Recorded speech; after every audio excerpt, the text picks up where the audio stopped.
Have you ever had that feeling? That inexplicable sensation that something just isn't right in your own home? The place that should feel safest suddenly becomes unfamiliar, as if the walls themselves are watching you. We all dismiss these moments as paranoia, as our minds playing tricks on us. But what if sometimes that feeling is trying to warn us? What if sometimes we're right to be afraid?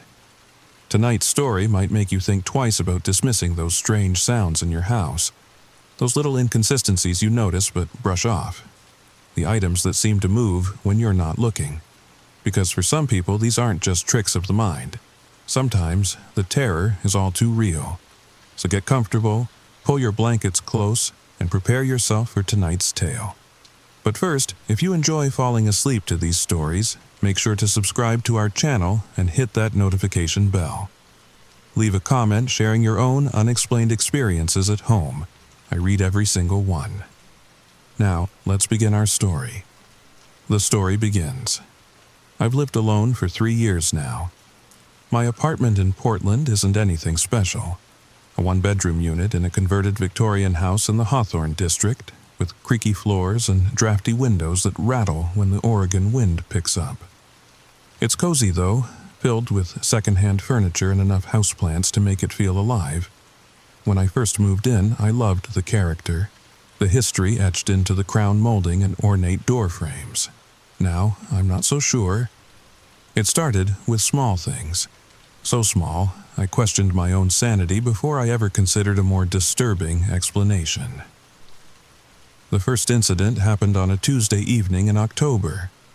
Portland's famous rain had been falling steadily all day, creating that gentle drumming against the windows that normally lulled me into a peaceful state. I'd come home from my job at Powell's Books, made a cup of chamomile tea, and settled into my reading nook by the bay window with a new thriller I'd been eager to start. My cat, Gatsby, was curled at my feet, purring contentedly. 3 chapters in, I got up to use the bathroom. When I returned, my bookmark was on page 94 instead of page 43 where I'd left off. I stared at it, confused. Had I accidentally moved it? I must have.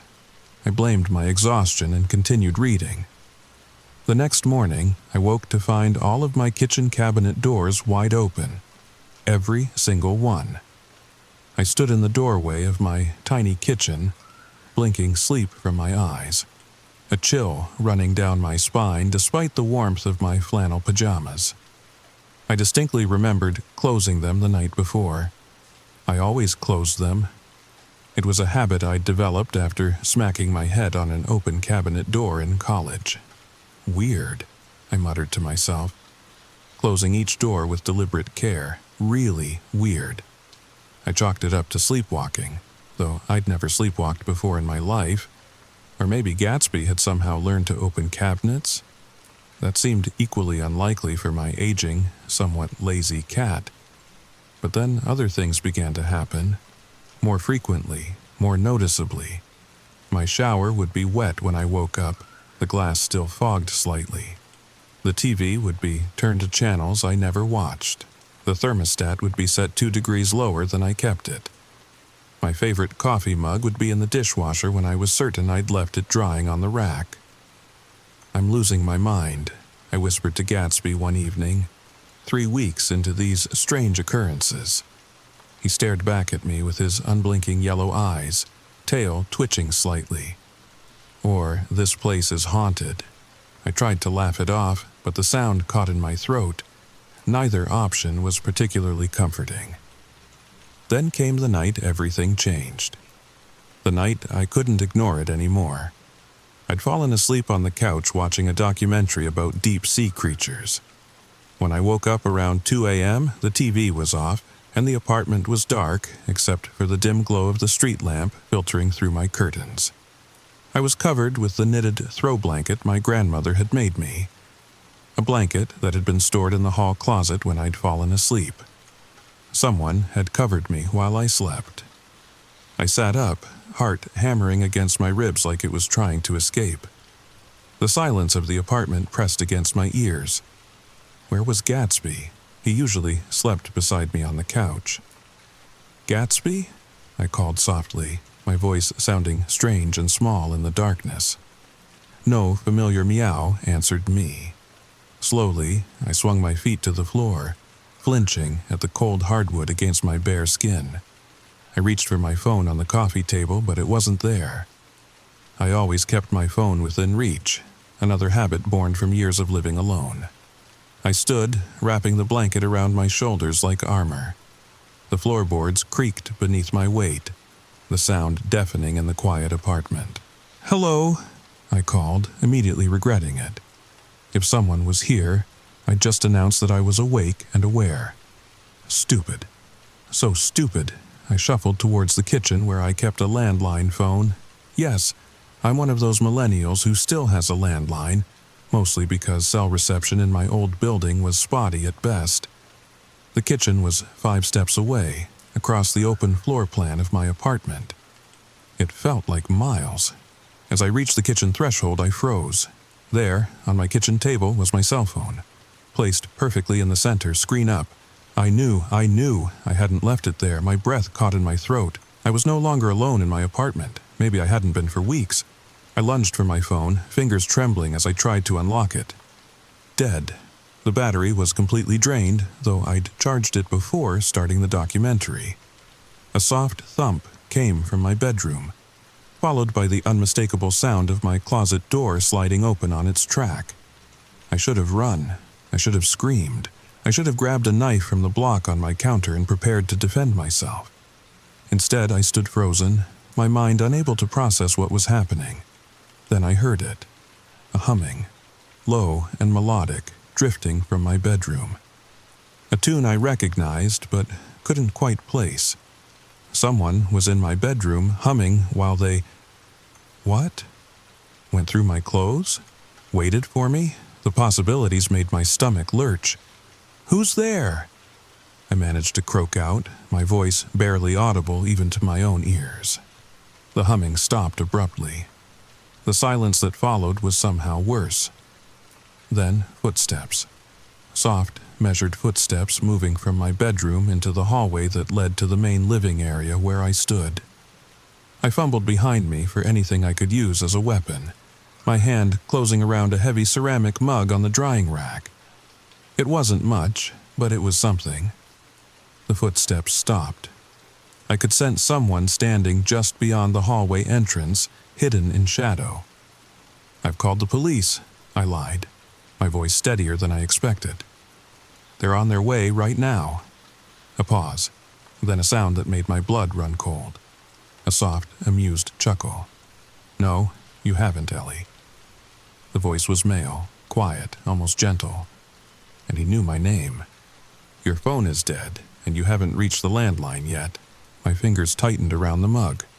How long had this person been watching me? How did they know so much about my habits, my home? "What do you want?" I asked, surprised by the anger cutting through my fear. This was my home, mine, and someone had violated that. Another pause. I could hear breathing now, calm and measured, contrasting sharply with my own ragged gasps. "I just wanted to see how you live," the voice said simply, as if this was a perfectly reasonable explanation for breaking into someone's home.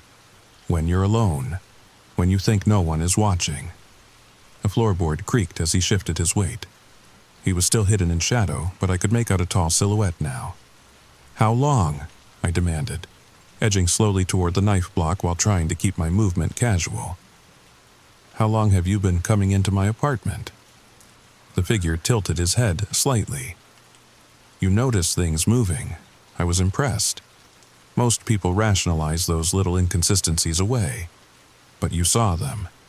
You felt my presence. My hand closed around the handle of my chef's knife.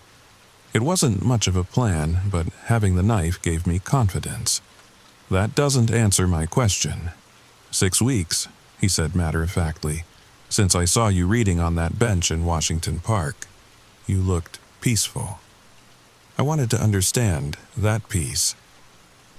A chill ran through me as I remembered that day, a rare, sunny afternoon in early September. I'd taken a book and spent hours on that bench, soaking in the last warmth before fall set in. Had he followed me home? Had he been watching me for 6 weeks? "You need to leave," I said, trying to keep my voice steady. "Now, or I will use this." I raised the knife slightly, letting the dim light from the window catch the blade. He stepped forward then, just enough for the streetlight to illuminate his features. He was younger than I'd expected, maybe early 30s, with dark hair and ordinary features. He was wearing jeans and a gray hoodie, completely unremarkable. He could have passed me on the street 100 times and I would never have noticed him. That was perhaps the most terrifying thing of all. "I'm not here to hurt you, Ellie," he said, his hands raised slightly in a gesture that was probably meant to be reassuring but only made my skin crawl. "I've been here dozens of times while you slept. If I wanted to hurt you, I would have already." I swallowed hard, my throat dry. That's not comforting. A smile flickered across his face. "No, I suppose it isn't." For a moment we stood in silence, a bizarre standoff in my own kitchen. My mind raced, calculating the distance to my front door, wondering if I could make it before he caught me. As if reading my thoughts, he shifted slightly, blocking the most direct path. "What's your name?" I asked, not because I cared, but because I needed to keep him talking while I figured out what to do. He seemed surprised by the question. "Does it matter?" "If you're going to break into my home and watch me sleep, the least you could do is introduce yourself," I said, surprising myself with the sarcasm that bubbled up through my fear. He laughed then. A genuine laugh that was somehow more disturbing than any threatening gesture could have been. "Fair enough. I'm Daniel." "Well, Daniel," I said, tightening my grip on the knife, "this has been sufficiently creepy, but it's time for you to go." "You're not what I expected," he said, ignoring my demand. "When you're afraid, I mean. Most people fall apart. You get spiky." "Lucky you," I muttered. "Now get out of my apartment before I see how you handle being afraid with a knife in your gut." His expression darkened slightly. "You won't stab me, Ellie. You're brave, but you're not violent. I've watched you rescue spiders from your bathtub and place them gently outside. You leave food for the stray cats behind the building. You're not capable of driving a knife into another human being, even one who scares you." The worst part was that he was right. The thought of actually plunging the knife into flesh made me nauseous, but he didn't need to know that. "Want to bet your life on that theory?" He considered me for a long moment, his head tilted slightly to one side. "I think I do, yes." My hand trembled. This conversation had taken a turn I hadn't anticipated. He wasn't behaving like the violent predator I'd expected. That didn't make him any less dangerous, but it made my next move less clear. "Why my apartment?" I asked, stalling for time. "Out of all the places you could break into, why here?" Daniel leaned against the wall, too comfortable in a space that wasn't his. "Your windows. You leave them open at night, just a crack, even when it rains. The security in this building is practically non-existent, and you live alone." My stomach dropped. Everything he said was true. I did leave my windows cracked, loving the fresh air while I slept. The building's security was a joke, a main door with a lock that half the residents propped open for convenience. I'd never worried about it before. Portland had always felt safe to me, at least in my neighborhood. "How did you get in?" I asked, genuinely curious despite my fear. "Fire escape outside your bathroom window," he said simply. "You never locked that one. I just had to wait for a night when you left it open wide enough." I made a mental note to seal every window in the apartment if I survived this encounter. "Where's my cat?" I demanded suddenly, realizing I still hadn't seen Gatsby. "Under the bed," Daniel replied.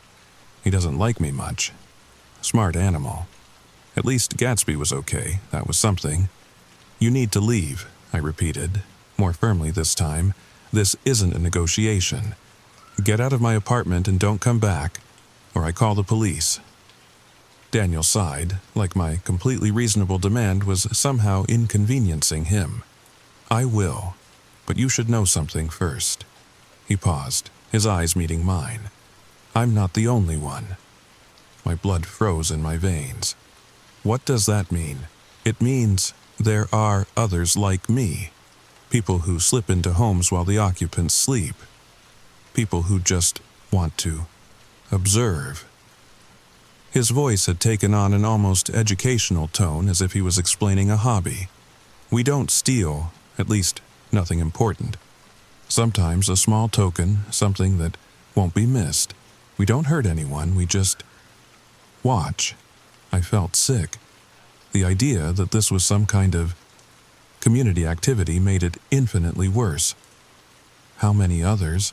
I whispered, not sure I wanted the answer. Daniel shrugged. In Portland, maybe a dozen that I know of. Nationally, hundreds, probably more. And you, what? Meet up and share tips on breaking and entering? I couldn't keep the disgust from my voice. Sometimes, he admitted. There are forums. Rules. Rules, I repeated flatly. Like what? No physical contact with the occupant, no major theft, no vandalism. Nothing that would cause immediate alarm. We're not trying to terrorize people, Ellie. We just want to exist in their spaces for a while. That's still terrorizing them, I snapped. Do you have any idea how violated I feel right now? How I'll never feel safe in my own home again? A flicker of something, guilt, crossed his face. That's not the intention. I don't care about your intention. My voice rose, trembling with rage that was starting to overpower my fear. You broke into my home. You watched me sleep. You went through my things. Your intention means nothing compared to what you actually did. Daniel was quiet for a moment, absorbing my outburst. You're right, he said finally. I'm sorry. His apology caught me off guard. What? I said you're right, and I'm sorry. This is the part that always gets complicated. The confrontation. When the abstract becomes concrete. When the occupant becomes a real person with feelings and fears. He ran a hand through his hair, suddenly looking less confident. It's easier when we don't get caught. I'm sure it is, I said coldly. For you. He nodded, conceding the point. I'll go. You won't see me again. And the others? Your friends? I couldn't keep the revulsion from my voice. I can't speak for them, but I'll spread the word that this place is no longer viable. I laughed bitterly. Viable? Like I'm a resource to be exploited. Daniel didn't respond to that. Instead, he took a step back, deeper into the shadows of the hallway. Lock your windows, Ellie, all of them. Get better locks for your doors. Maybe a security system. Thanks for the home security tips from the guy who's been breaking in for weeks, I said sarcastically. A ghost of a smile touched his lips. Who better to know the weaknesses? He took another step back. Goodbye, Ellie. For what it's worth, I really am sorry. Before I could respond, he turned and moved silently down the hallway toward my bedroom and the fire escape beyond. I should have followed, should have made sure he actually left, but my legs felt rooted to the floor. I heard the soft scrape of my bedroom window sliding open wider, then closed again. Just like that, he was gone. I stood motionless in my kitchen for what felt like hours, but was probably only minutes, the knife still clutched in my white-knuckled grip. Eventually, I forced myself to move, checking that the window was indeed closed and locked.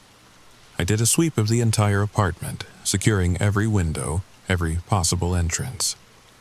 Gatsby emerged from under the bed as I entered the bedroom, meowing accusingly as if to say, "What took you so long to get rid of him?" "I know, buddy, I'm sorry," I whispered, scooping him up and burying my face in his fur.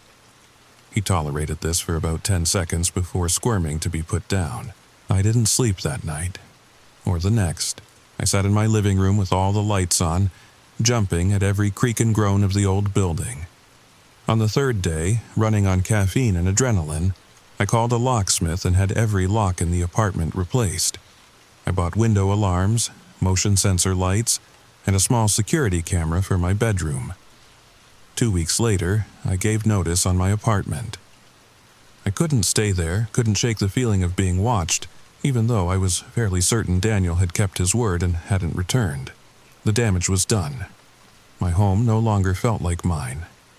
I moved to a fourth-floor apartment in a modern building with key fob entry and security cameras in the hallways. I sleep with my windows closed and locked, even on the most beautiful summer nights. Sometimes I wake suddenly from a deep sleep, convinced I heard footsteps or breathing that wasn't my own.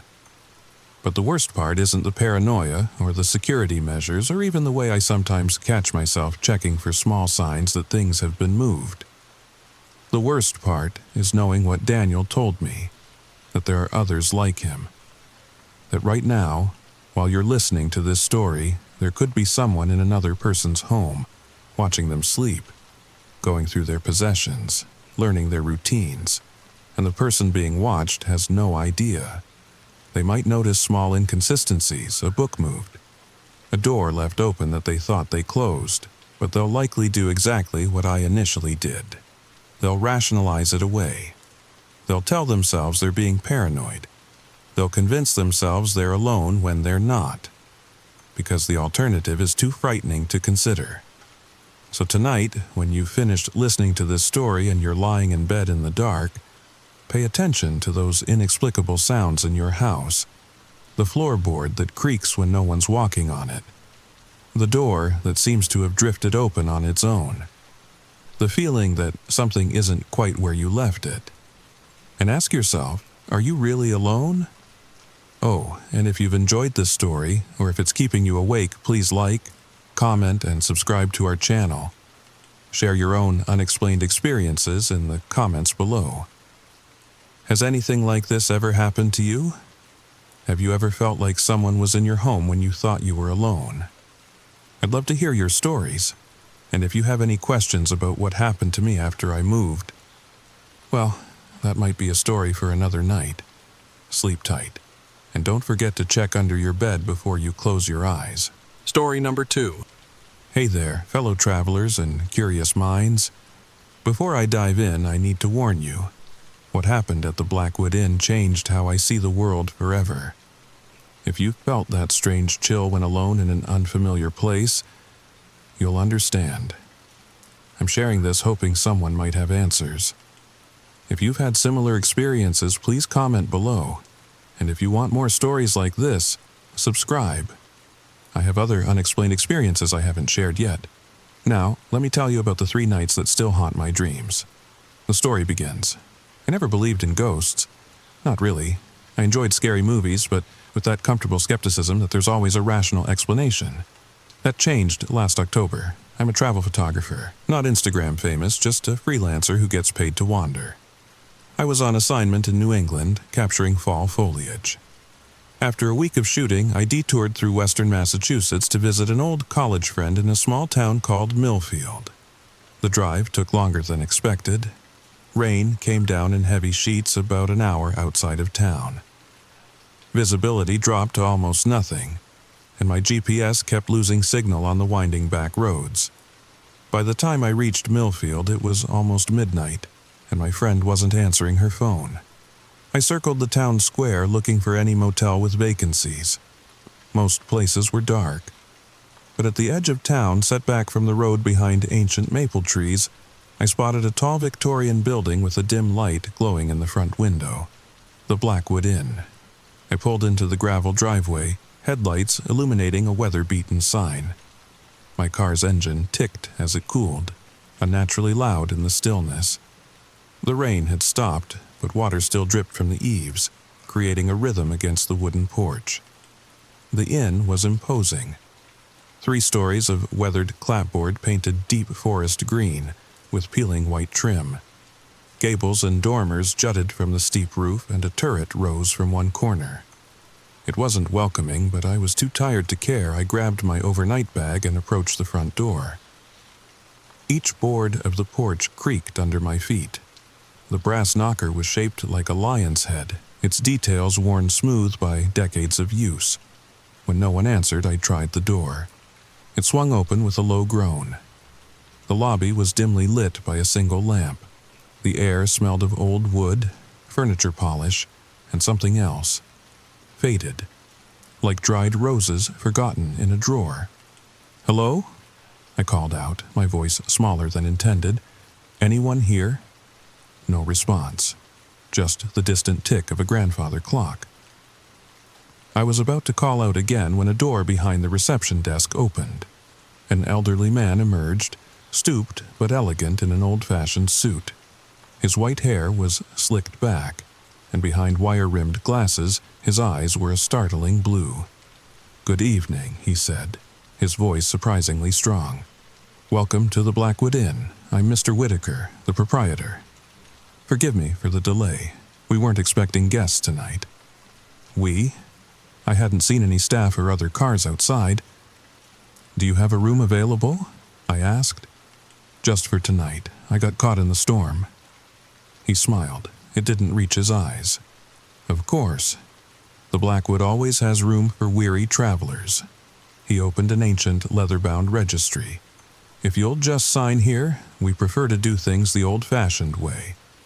As I signed, I noticed the previous entry was dated 3 weeks earlier. "Not many guests this time of year?" I asked. "We cater to a particular clientele," he replied, taking a brass key from behind him. "Room 312. 3rd floor, end of the hall, our finest room." I hesitated. "I don't need anything fancy. No extra charge," he said, his smile fixed.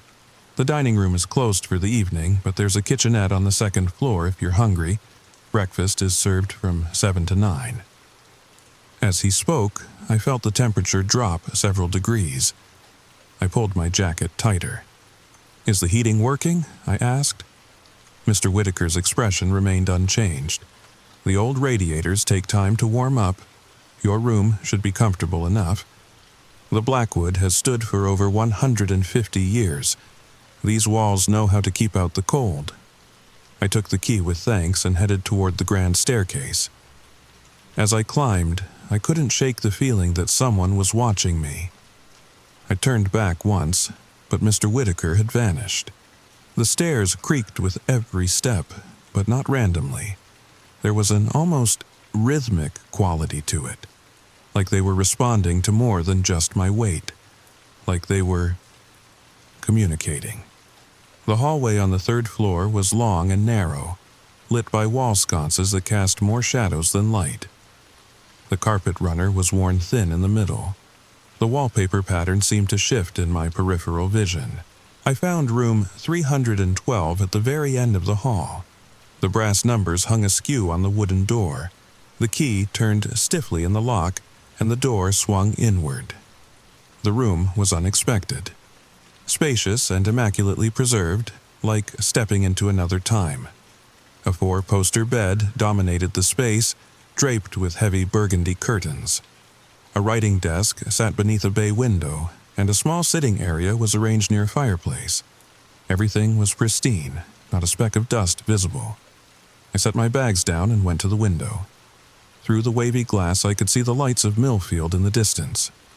Below was the inn's garden, overgrown and wild in the moonlight. For a moment, I thought I saw movement among the hedges, but when I blinked, there was nothing but shadows. The bathroom was surprisingly modern, with vintage-style fixtures. I took a quick shower. As I was drying off, I heard humming. A woman's voice, singing a melody I almost recognized. It seemed to come from inside the room.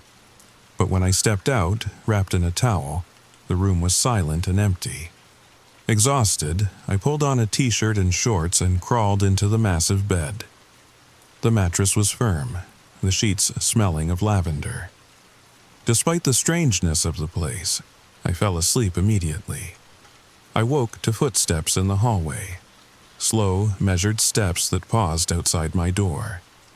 I lay perfectly still, my heart hammering. The brass doorknob turned slowly, clicking softly, but the door didn't open. Instead, there was a soft sigh, almost like disappointment, and the footsteps retreated. I checked my phone. 3:14 a.m.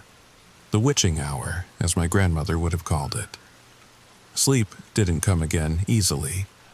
I lay awake listening to the sounds of the old building, the settling of wood, the faint tapping that might have been tree branches against the window, except the nearest tree was too far away. The occasional creak that seemed to come from inside the walls themselves. Morning brought clarity and embarrassment. Sunlight streamed through the window, transforming the room into a warm, welcoming space. I dressed quickly and headed downstairs, ready to laugh off my midnight fears over coffee. The dining room was as carefully preserved as the rest of the inn. White tablecloths, silver place settings, crystal water glasses. But it was empty of other guests. Only a single place was set, at a table near the window. A different person attended me.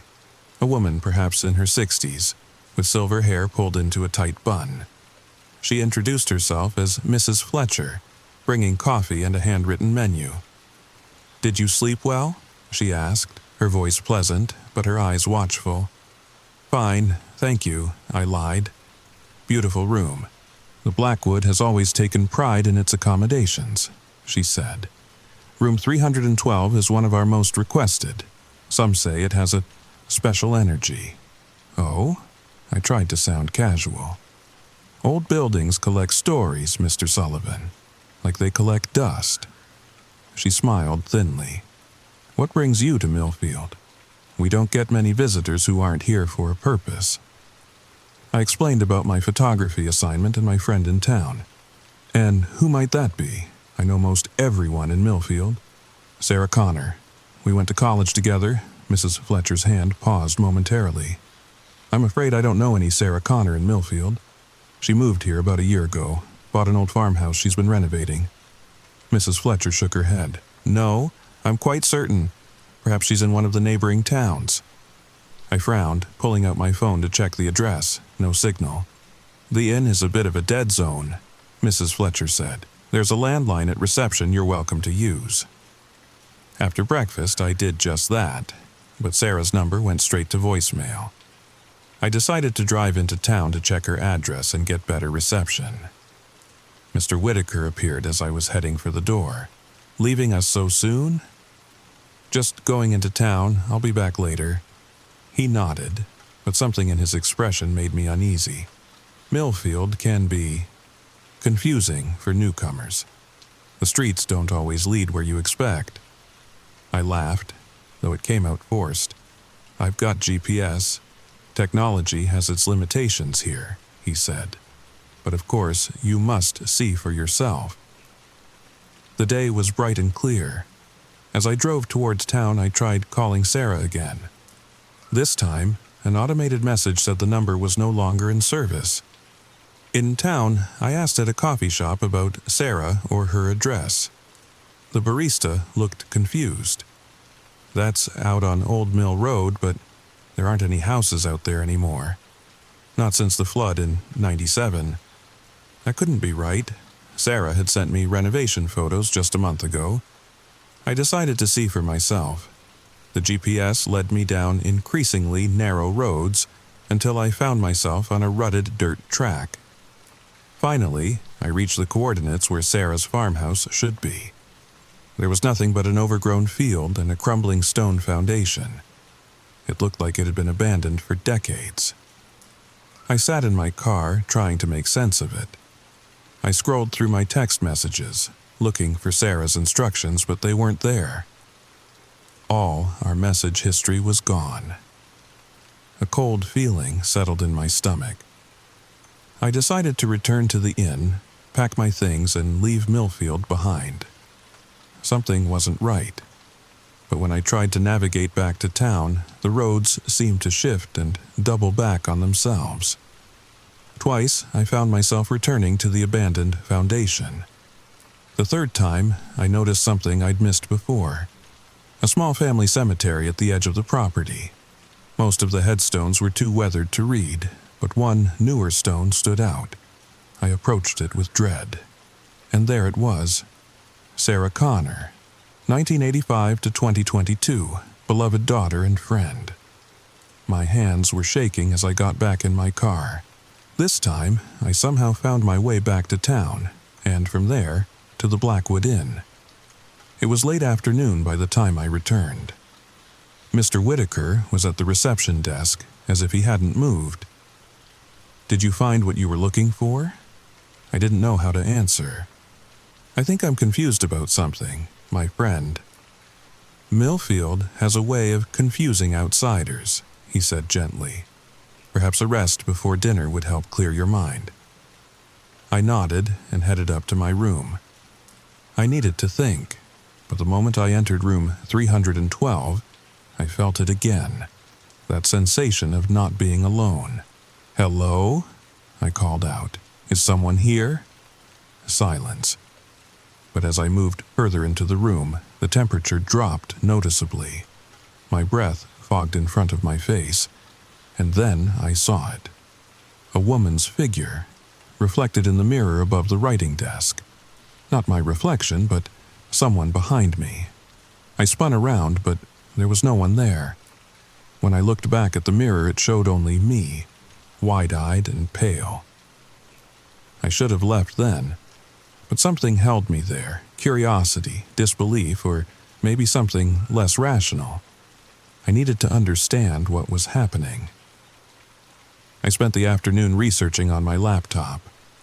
I had several travel guides and history books downloaded, and I searched through them for any mention of Millfield or the Blackwood Inn. One book, A History of Haunted New England, had a small section on Millfield. It mentioned a devastating flood in 1997 that had wiped out several homes on the outskirts of town. And it told the story of the Blackwood Inn, built in 1870 by a lumber baron named Ezekiel Blackwood.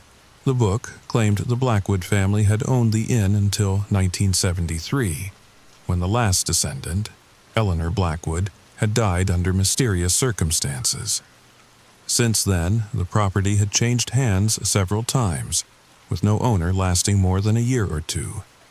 Reports of strange occurrences had followed: unexplained noises, items moving on their own, cold spots, and glimpses of figures that vanished when approached. The inn had been closed since 2012, the book claimed, awaiting a buyer willing to take on its troubled history, but that couldn't be right. I was here, wasn't I? The inn was clearly operational. As the sun set, I felt increasingly uneasy. I decided to go downstairs for dinner, hoping the normalcy of a meal would settle my nerves. The dining room was transformed in the evening light. Candles flickered on each table, and a fire crackled in the massive fireplace. Like breakfast, only one place was set. But this time, there were other guests. An elderly couple sat near the fireplace, heads bent together in quiet conversation. A middle-aged man in a tweed jacket read a newspaper. A young woman in a vintage-style dress sat alone by the window, staring into the garden. None of them had food or drinks. None of them looked my way. Mrs. Fletcher appeared at my elbow, startling me. "Your table is ready, Mr. Sullivan. The chef has prepared something special tonight." She led me to the lone place setting. As I sat down, I glanced back at the other guests. The elderly couple now seemed further away, their features indistinct in the candlelight. The man with the newspaper hadn't turned a page. The young woman still stared out the window, perfectly still. "Who are they?" I asked Mrs. Fletcher as she poured a glass of red wine I hadn't ordered. "Other guests, of course," she said, her tone edged. "The Blackwood has always been a haven for those who appreciate discretion." The meal arrived, a perfectly cooked steak, roasted vegetables, crusty bread. It was delicious, but I found my appetite waning as I became aware of a strange quality to the silence in the room. The other guests made no sound at all. No silverware against plates, no murmured conversation, not even the rustle of the newspaper. When I looked directly at them, they appeared normal enough, but in my peripheral vision they seemed to waver, like heat rising from pavement. I finished my meal quickly. As I stood to leave, I noticed the young woman by the window had finally moved. She was looking at me now, her expression intensely sad. She raised her hand slightly, as if in warning. I hurried back to my room, feeling watched every step of the way. The hallway seemed longer than I remembered, the shadows deeper between the wall sconces. Room 312 was cold when I entered, colder than the hallway had been. I tried the radiator, but it was ice to the touch. The window was firmly shut, no draft coming through, yet the temperature continued to drop until I could see my breath misting, and then I heard it. The humming again. That same melody coming from nowhere and everywhere at once. A woman's voice, sweet but sorrowful. "Who's there?" I called out, my voice breaking. "What do you want?" The humming stopped. In the sudden silence, I heard a soft whisper close to my ear. "Leave. While you still can." I stumbled backward and collided with the writing desk. The impact sent something clattering to the floor, a small, leather-bound book I hadn't noticed before. It had fallen open to a page covered in handwritten script. Picking it up with trembling hands, I read the first few lines. October 17th, 2022. I've been at the Blackwood Inn for 3 days now, and I'm increasingly convinced something is wrong with this place. The staff speak as if it's a functioning hotel, but I've seen no other guests. My phone doesn't work here, and when I try to leave, the roads somehow bring me back. Last night, I woke to find someone standing at the foot of my bed, a woman in an old-fashioned dress who vanished when I turned on the light. The handwriting was Sarah's. I recognized it. The journal continued for several more entries, growing increasingly frantic, describing cold spots, whispered warnings, glimpses of people who weren't quite there. The final entry was dated October 21st, 2022. I understand now. The Blackwood doesn't let people leave, not really. I've tried every road out of Millfield, but they all circle back here. Mr. Whitaker and Mrs. Fletcher act like nothing is wrong. Last night I saw them in the garden with the others, the guests who never eat or speak. They were standing in a circle around something I couldn't see, heads bowed. I know what they are now, what this place is. If anyone finds this journal, leave. Run the moment you suspect something is wrong. The Blackwood only looks like an inn. It's really a trap. There was nothing more. The rest of the pages were blank. I sat on the edge of the bed, the journal clutched in my hands. Sarah had been here, and somehow she had never left, though I'd been texting with her for months afterward. Or had I? Those messages were gone now, vanished as if they'd never existed. I looked out the window at the garden below. In the moonlight, I could make out a circular clearing among the hedges. Standing in that clearing was a group of figures: Mr. Whitaker, Mrs. Fletcher, and several others, including the guests I'd seen in the dining room. Their heads were bowed, just as Sarah had described. As I watched, the young woman who had been sitting by the window looked up. Even from this distance, I could feel her gaze meeting mine. She slowly raised her arm and pointed toward the door of my room. I turned. The room was empty, but the door was ajar, though I was certain I had closed it. Beyond it, the hallway beckoned, darker than it should have been despite the wall sconces. At the end of the hall, a faint glow emanated from the stairwell. Not the yellowish light of the inn's electric fixtures, but a soft, bluish radiance. Against all reason, I found myself moving toward it. The hotel room door swung wider as I approached, as if inviting me out. The floorboards didn't creak under my weight. Everything was utterly silent. In the stairwell, the strange light grew stronger. It seemed to be coming from below, not from the main floor where the lobby and dining room were located, but from somewhere deeper. I descended the grand staircase, past the darkened lobby, and found myself facing another staircase I hadn't noticed before. A narrow servant's stair that led downward. The blue light pulsed gently at the bottom, drawing me down. The steps here were rough stone, worn in the middle from countless footsteps. The air grew colder with each step and damper, smelling of earth and old stone. At the bottom was a single wooden door, weathered and bound with iron. It stood slightly open, the blue light spilling through the crack. I should have turned back. Everything in me screamed to run, but something stronger pulled me forward. Curiosity, or perhaps the same force that had drawn Sarah and others before her. I pushed the door open. Beyond was a circular chamber that must have been directly beneath the garden. Stone walls rose to a domed ceiling pierced by a single round opening that admitted moonlight. The room was empty except for a raised stone platform in the center, upon which sat a single object, a small, ornate box made of dark wood and inlaid with mother-of-pearl.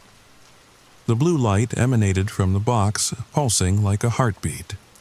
As I watched, the lid slowly opened of its own accord. Inside was a silver key, similar to the one that unlocked room 312, but smaller and more intricately wrought. It glowed with that same azure light, casting strange shadows across the chamber. I don't know what compelled me to reach for it. Some combination of wonder and compulsion overwhelmed my fear. My fingers were inches from the key when a hand gripped my wrist, ice cold but undeniably solid. I looked up into the face of the young woman from the dining room. Up close, I could see that her vintage dress was stained with what looked like dried mud. Her eyes were hollow with desperation. "Don't," she whispered, her voice thin as paper. "That's how they keep you, how they trap you here." "Who are you?" I managed to ask, though my voice shook. "Elizabeth Crane. I came to the Blackwood in 1972. I never left." Her form wavered, like a television with poor reception. "None of us do, not really. What is this place? What do they want?" She glanced fearfully toward the door. "The Blackwoods made a bargain long ago. The inn, it needs guests.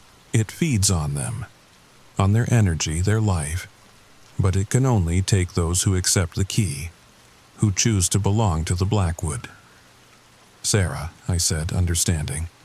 "My friend Sarah was here." Elizabeth nodded sadly. She took the key. She didn't understand what it meant. None of us did. Is she one of you now?" "We're all part of the Blackwood now. We maintain the illusion for new guests. We clean the rooms. We prepare the meals. We're its caretakers, bound to it forever." She looked at me intently. "But you haven't taken the key. You can still leave if you go now. Take nothing with you, touch nothing else. Just go." "But how? The roads." "Don't take the roads. Go through the woods behind the inn. Keep the moon on your right shoulder until you reach the river. Cross it, and you'll find your way back to the real world." Her form grew more transparent, her voice fainter. "You have until dawn. After that, the Blackwood won't let you choose anymore. It will take you anyway." She vanished like mist. I stood alone in the chamber, the glowing key still in its box, still calling to me. I'd like to say I ran without hesitation, but the truth is I stood there for a moment, staring at that key. It promised something. Belonging. Purpose. A place where time stood still.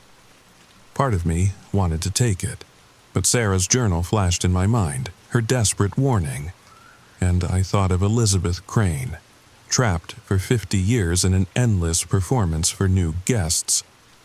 I fled. Up the stone stairs, through the darkened lobby, out the front door that swung open at my approach as if the inn was expelling me. The night air hit me like a shock, crisp and real after the stifling atmosphere inside. I ran for the woods behind the inn, not daring to look back. Through the trees I plunged, keeping the moon on my right shoulder as Elizabeth had instructed. I don't know how long I ran. Time seemed to lose meaning in those woods. Tree branches clawed at my face and clothes. Roots threatened to trip me. More than once, I thought I heard footsteps behind me. Finally, I reached the river, a wide, swift-flowing current gleaming silver in the moonlight. The far bank looked no different from where I stood, but I remembered Elizabeth's words and waded in without hesitation. The water was shockingly cold, the current stronger than it appeared. Halfway across, I lost my footing and went under. For a terrifying moment, I thought the Blackwood would claim me, dragged down to drown in the dark water. But my feet found purchase on the rocky riverbed, and I pushed myself up, gasping. I crawled onto the far bank, soaked and shivering. When I looked back, expecting to see the lights of the inn through the trees, there was nothing but darkness, and when I turned forward again, I saw the distant glow of highway lights through the thinning forest. Somehow, I made it back to my car, still parked where I'd left it in the Blackwood's driveway. But the inn itself was different, abandoned. Windows boarded up, porch sagging, the sign fallen to the ground and covered in weeds. It looked like it hadn't been occupied in years, just as the book had claimed. I didn't wait to make sense of it. I got in my car and drove. I didn't stop until I was 3 towns away. Checked into a brightly lit, thoroughly modern chain hotel with plastic keycards and free Wi-Fi and vending machines down the hall. That was 3 weeks ago. I've spent every day researching the Blackwood Inn in Millfield. I found newspaper articles about the 1997 flood that destroyed several homes outside town, including the Connor farmhouse. Sarah's parents had died in that flood. Sarah had survived. She died last year, October 22nd, 2022. Her car found submerged in Millfield Reservoir. I found death records for Elizabeth Crane, who drowned in the same reservoir in 1972, and for several others who I believe I saw at the Blackwood guests spanning decades who all met similar fates in or around Millfield. The inn itself has a sparse online presence, a few mentions in historical societies, blog posts by paranormal enthusiasts who report being unable to find it despite having the correct address. No websites, no booking information. It exists in a shadowy liminal space, visible only to those it chooses. I still have Sarah's journal. It's the only proof I have that any of this really happened. Sometimes, I think about burning it, severing that connection to the Blackwood. But without it, I'm afraid I'll start to doubt my own memories. Start to wonder if it was all just a nightmare. And there's something else. Something I haven't mentioned until now. Sometimes, late at night, I hear humming. That same melody I heard in room 312. And once, just once, I caught a glimpse of someone in my mirror who wasn't me. A young woman in a vintage dress, her eyes hollow with desperation. I don't know if I truly escaped the Blackwood, or if it just let me go to spread its story, to invite new guests. Maybe that's what I'm doing right now. So, let me end with a warning. If you're ever driving through western Massachusetts and find yourself in a small town called Millfield as night falls, keep driving. Don't stop. And if you see a tall Victorian building set back from the road, paint peeling but somehow still grand, a dim light glowing in the front window, drive faster. Because the Blackwood Inn always has room for weary travelers. Always. If you enjoyed this story and want to hear more like it, please subscribe to the channel. Leave a comment below if you've ever experienced something inexplicable in an old building or hotel. I'd love to know I'm not alone in this, and if anyone has information about the Blackwood Inn, please share. Sweet dreams, and check your mirrors before you go to sleep tonight. Story number 3. Hey there, fellow mystery lovers. Before we dive into tonight's story, I want you to imagine something with me. What if an entire family could simply disappear? Not just go missing, but vanish so completely that even the most dedicated investigators couldn't find a single trace. No bodies, no evidence, nothing. Just empty rooms with half-finished meals and beds still warm from bodies that were there only moments before. That's exactly what we're exploring tonight. And if this story keeps you up instead of lulling you to sleep, well, maybe check your own doors and windows. Maybe look a little closer at that family next door who seems just a little too perfect. And definitely make sure to like, comment, and subscribe because trust me, you'll want to hear what's coming next week. The story I'm about to tell you happened in a town that could be yours, to a family that could be living right next door to you right now. Now, let's begin our story. The Miller family moved to Pine Haven, Oregon on a crisp October morning in 2019. The kind of fall day where the air smells like wood smoke and promises of winter. The sky was that perfect, cloudless blue that makes you think nothing bad could ever happen beneath it. David and Sarah Miller, along with their 2 children, Emma and Ethan, pulled up to 1422 Willow Street in their silver SUV packed to the brim with cardboard boxes and suitcases. Their new home was a handsome 2-story colonial with fresh white paint and dark green shutters, nestled between massive oak trees that had stood sentinel for over 100 years. "It's perfect," Sarah whispered, squeezing her husband's hand as they stood in the driveway. The children tumbled out of the car, stretching after the long drive from California. "Can I have the biggest bedroom?" 10-year-old Emma asked, already running toward the front door. "No way. I called dibs back in Sacramento." Ethan, 12, and convinced of his rights as the older sibling, chased after her. David laughed, wrapping an arm around Sarah's shoulders. "New town, new start," he said. "Just what we needed." If only they had known. The neighbors noticed the Millers right away.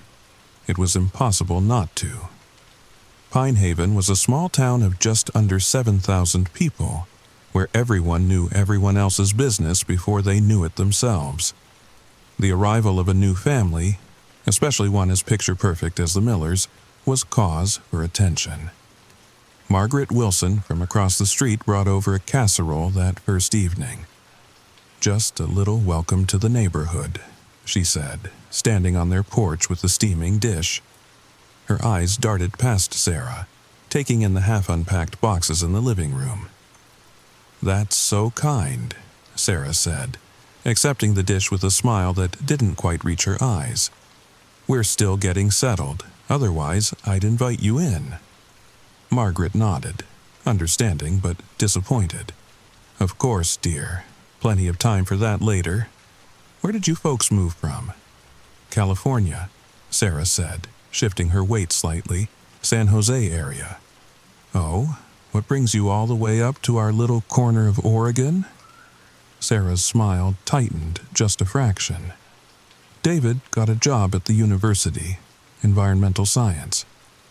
"How nice," Margaret said, though she couldn't help wondering why someone would leave sunny California for rainy Oregon, especially with the university being a good 40-minute drive away. "Well, I won't keep you, just wanted to say welcome."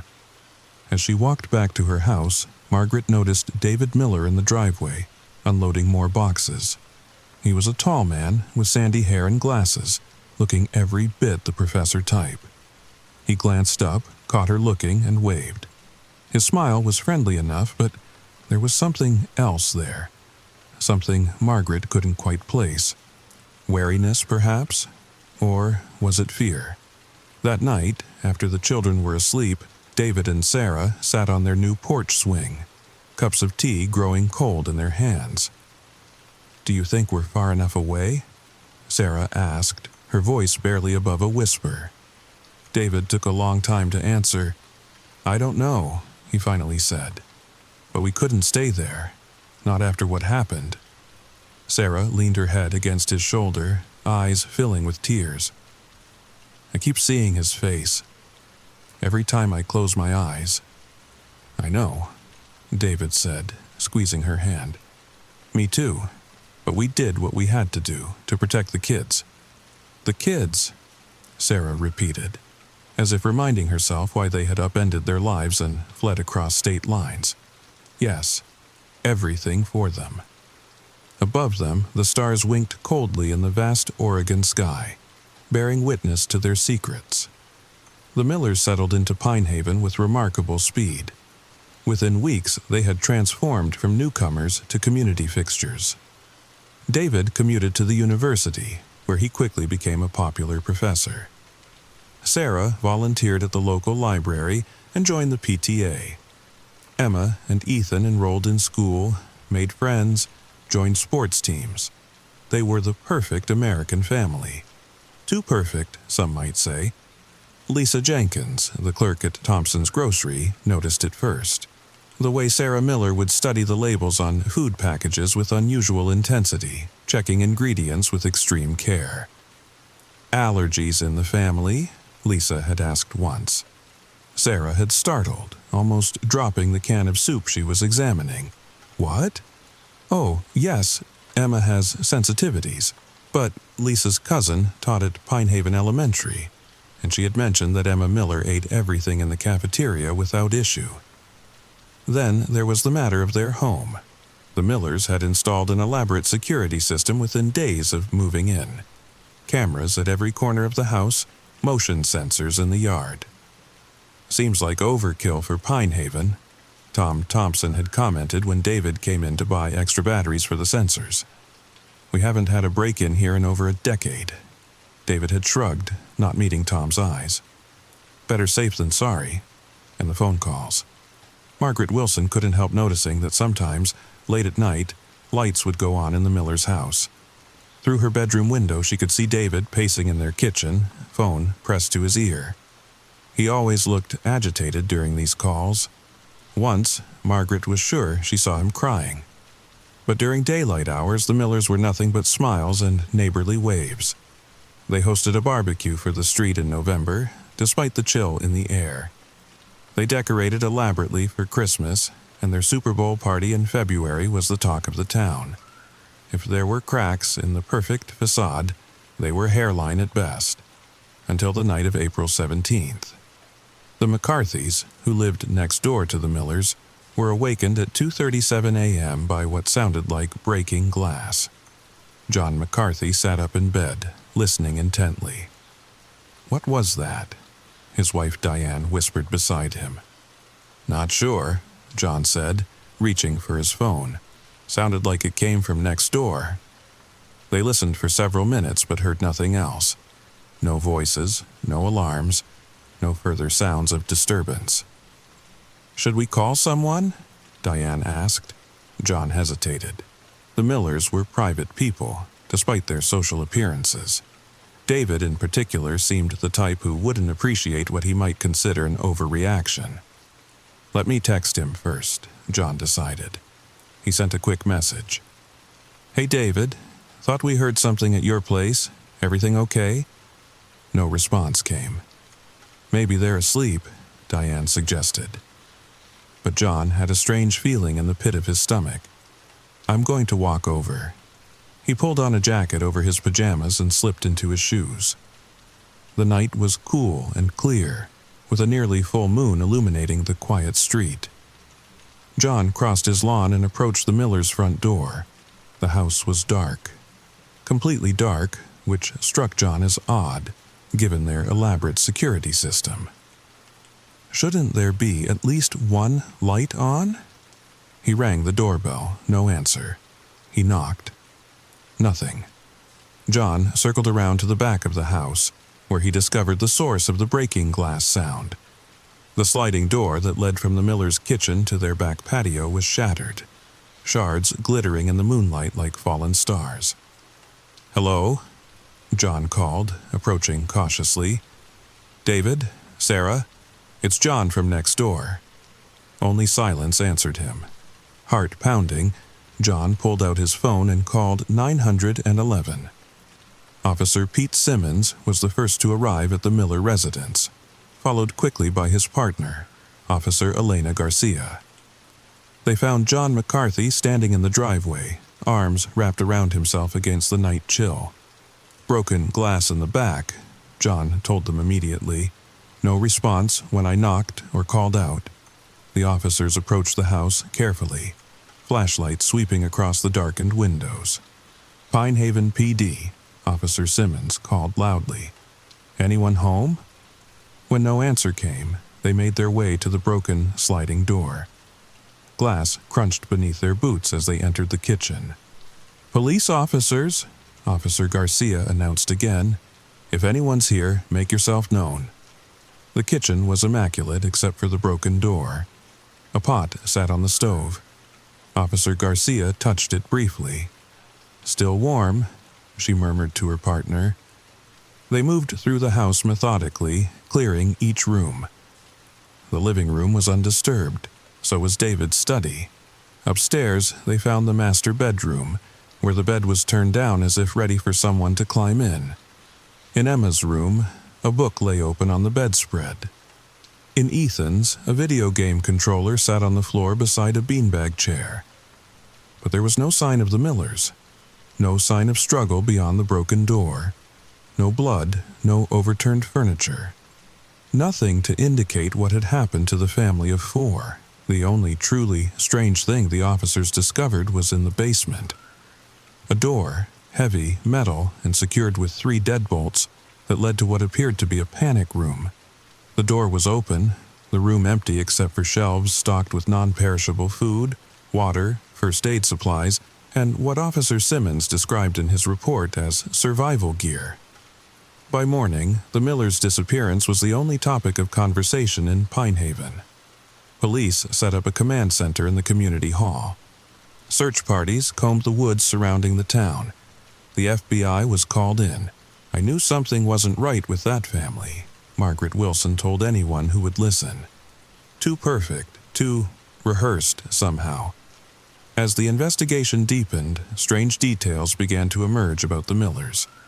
For one thing, they weren't the Millers at all. Their real name was Blackwood. David and Sarah Blackwood, along with their children, had indeed moved from California, but not from San Jose as they'd claimed. They had come from a small town called Rosewood, about 3 hours north of Los Angeles, and they hadn't left because of a job opportunity. They had fled in the middle of the night, leaving behind most of their possessions, after David Blackwood had gotten involved in what the local sheriff delicately referred to as an altercation with another man. A man who had later been found dead in his car, parked at the bottom of a ravine off Highway 1. It was ruled an accident, FBI agent Marcus Rodriguez explained to the Pinehaven police chief. Car went off the road on a foggy night, but there were questions. The deceased had apparently been making threats against Blackwood and his family for weeks before his death. "What kind of threats?" Chief Warren asked. Agent Rodriguez's expression was grim. According to neighbors, the man, Calvin Peters, believed that Blackwood had stolen something from him, something valuable. He would show up at the Blackwoods' house at all hours, screaming about how they had taken his miracle and that he would get it back or make them pay. His miracle? What does that mean? No one knows. Peters was known locally as something of an eccentric. Lived alone, rarely left his house except to visit the library, where he would spend hours reading old books on alchemy and the occult. Chief Warren frowned. "So, we've got a family living under false identities, who fled their previous home after being threatened by a man who later died under suspicious circumstances, and now they've vanished without a trace. This just keeps getting better." The investigation uncovered more peculiarities. David Blackwood, or Miller, had indeed been a professor, but not of environmental science. His specialty had been physics, with a focus on quantum mechanics. Sarah had not been a stay-at-home mom in California, but a biochemist who had abruptly quit her job at a pharmaceutical research company just days before the family's departure from Rosewood. And then there were the children. Emma and Ethan Blackwood had perfect school attendance records until the last month before moving, when they had suddenly stopped attending altogether. Their teachers reported that in the weeks before they disappeared from school, both children had begun exhibiting unusual behaviors. Emma had started talking about the shadows that moved wrong, and Ethan had developed an obsessive habit of drawing the same strange symbol over and over in his notebooks. As these details emerged, Theories about what had happened to the family multiplied. Some believed they had fled again, perhaps fearing that whoever they were hiding from had found them. Others suspected foul play, pointing to the broken glass door as evidence of a forced entry. A few even whispered about government involvement, citing David's quantum physics background and Sarah's pharmaceutical connections. But none of these theories explained the most baffling aspect of the case: how 4 people could vanish from a locked house without leaving behind any evidence of their departure. No car was missing, no luggage had been taken. Even their cell phones had been left behind, charging on their respective nightstands. It was as if the Blackwood family had simply evaporated into thin air. 2 weeks after the disappearance, with no solid leads and mounting pressure from the community, the FBI expanded their search to include properties owned by Calvin Peters, the man who had threatened the Blackwoods in California. If his death wasn't an accident, Agent Rodriguez reasoned, if Blackwood was somehow involved, then perhaps Peters had family or associates who came looking for revenge. But Calvin Peters, it turned out, had been as much of a ghost in life as the Blackwoods were in disappearance. No family, few friends, and only one property to his name: the small, cluttered house in Rosewood where he had lived alone for nearly 30 years. When agents searched that house, however, they discovered something unexpected: an elaborate laboratory in the basement, filled with equipment that a local university professor identified as related to advanced genetic research. This is the kind of setup you'd expect to find in a high-level biotech company, the professor said, not in some eccentric's basement. Most intriguing of all was a journal they found hidden behind a loose brick in the laboratory wall.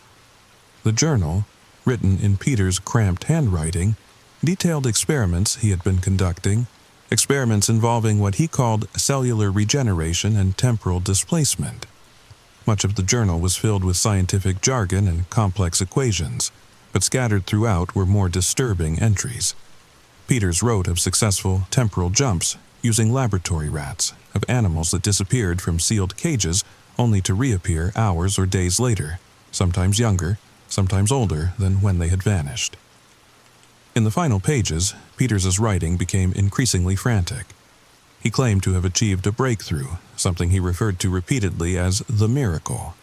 But he also expressed paranoia, writing that they were watching him, that they wanted to steal his discovery. The last entry, dated just 3 days before Peters's death, read simply, "The Blackwoods have taken everything. They don't understand what they've done. They don't understand what will follow them." 6 months after the Blackwoods vanished from Pine Haven, the case had gone cold. The FBI maintained an open file, but active investigation had all but ceased. The family's house on Willow Street sat empty, a silent monument to the mystery that had unfolded within its walls. October came again, bringing with it the anniversary of the Blackwoods' arrival in town. On a particularly blustery afternoon, Margaret Wilson was raking leaves in her front yard when she noticed a car she didn't recognize parked across the street, in front of the Blackwood house. The car was a nondescript sedan, gray or perhaps a faded blue, the kind of vehicle that wouldn't stand out in any parking lot in America. A man sat behind the wheel, apparently watching the house. Margaret considered calling the police but decided against it.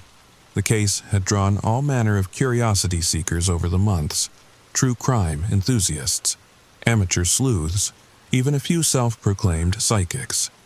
This was probably just another ghoulish tourist. But when the same car appeared the next day, and the next, Margaret's concern grew. On the 3rd day, she walked across the street, determined to confront the stranger. As she approached, the driver's door opened and a man stepped out. He was tall and thin, with a shock of white hair despite appearing to be no older than 50. His eyes, behind wire-rimmed glasses, were a startling shade of pale blue. "Can I help you?" Margaret asked, trying to sound authoritative despite the sudden flutter of nervousness in her chest. The man smiled, though the expression didn't reach those unsettling eyes. "Perhaps," he said. His voice was soft, with just a hint of an accent Margaret couldn't place. "I'm looking for the Blackwood family. I understand they lived here." "They're gone," Margaret said bluntly. "Disappeared back in April. It was all over the news." "Yes, I'm aware," the man said, still smiling that empty smile. "But I thought perhaps they might have returned." Something about the way he said returned, with a strange emphasis on the word, made the hair on the back of Margaret's neck stand up. "Who are you?" she demanded. "Why are you looking for them?" "Dr. Elias Gray," the man said, extending a hand that Margaret didn't take. "I'm a colleague of David's from his university days. I've been trying to reach him about some research we once shared." Margaret doubted this story entirely. The FBI had interviewed all of David Blackwood's known associates months ago. "Well, as I said, they're gone, and the police don't know where they went. So, unless you know something they don't." Dr. Gray's smile widened, showing too many teeth. "Oh, I wouldn't presume to know more than the authorities," he said smoothly, "but I do have a theory." Despite her better judgment, Margaret found herself asking, "What theory?"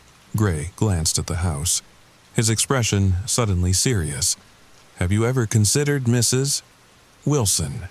Margaret Wilson. Mrs. Wilson. Have you ever considered that sometimes people disappear because they found a way to be somewhere else? Not just physically elsewhere, but somewhere beyond our conventional understanding of space and time?" Margaret stared at him. "What are you talking about?" "The Blackwoods didn't just leave Pinehaven, Mrs. Wilson. They left this reality entirely." Gray's pale eyes gleamed with an almost feverish light. "And soon, very soon, I believe they'll be coming back. Though not necessarily as themselves." Margaret had heard enough. This man was clearly unstable. She took a step back. "I'm calling the police." Gray held up his hands in a placating gesture. "No need for that, I'm leaving now. But when strange things begin happening in that house, when you see lights where there shouldn't be any, or hear voices that shouldn't exist, remember what I told you. The boundaries between worlds are thinner than most people realize." With that cryptic statement, Dr. Gray got back into his car and drove away. Margaret immediately called Chief Warren, who promised to look into the stranger, but Gray's car never returned to Willow Street. When the police ran the license plate number Margaret had memorized, it came back registered to a rental company. The credit card used to rent the car belonged to an Elias Gray, but the address provided was for an empty lot in Nevada. Margaret might have dismissed the entire incident as the ramblings of yet another conspiracy theorist attracted by the Blackwood mystery, except for what happened exactly 1 week later. It was just after midnight, and Margaret had been awakened by a thunderstorm. As lightning flashed outside her bedroom window, she glanced across the street out of habit and froze. There were lights on in the Blackwood house, lights that shouldn't have been there in a house that had been empty for half a year, its electricity shut off months ago. Heart pounding, Margaret reached for her phone to call the police. But before she could dial, another flash of lightning illuminated the street, and in that brief, brilliant moment, she saw something that made her blood run cold. Standing in the window of what had been Emma Blackwood's bedroom was a small figure. A child-sized figure with long hair. But in the stark light of the lightning bolt, Margaret could see that the figure's proportions were wrong. Its arms were too long, its head slightly too large for its body, and its eyes, visible even from across the street, reflected the lightning with an animal-like glow. As Margaret watched in horrified fascination, the figure raised one elongated hand and pressed it against the glass. It seemed to be looking directly at her. And then, in the darkness between lightning flashes, it vanished. The police found nothing when they arrived 20 minutes later. No signs of entry, no evidence that anyone had been in the house. The electricity was still disconnected. Chief Warren suggested that Margaret had seen reflections from the storm, or perhaps headlights from a passing car.